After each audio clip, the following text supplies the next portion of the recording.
பல்வேறு இடங்கள்ல பொது கழிப்பிடத்தை கூட விட்டு வைக்காம மக்களுடைய சொத்தை ஆக்கிரமிச்சு இருக்காங்க.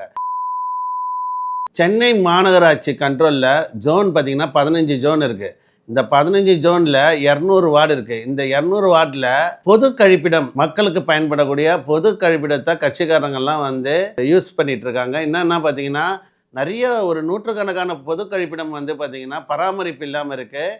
இதை காலங்காலமாக இந்த திராவிட மாடல் அப்படின்னு சொல்லக்கூடிய கட்சியாக இருந்தாலும் சரி, இல்லை அதுக்கு மாற்றாக நாங்கள் அதிமுக வந்திருக்கோம் சொல்லக்கூடிய கட்சியாக இருக்கோம் சரி, நீ ஒரு பொது கழிப்பிடத்தை ஏற்றினா நான் ஒரு பொது கழிப்பிடம் ஏற்றுவேன்ட்டு பல்வேறு இடங்களில் பொது கழிப்பிடத்தை கூட விட்டு வைக்காம மக்களுடைய சொத்தை ஆக்கிரமிச்சு இருக்காங்க.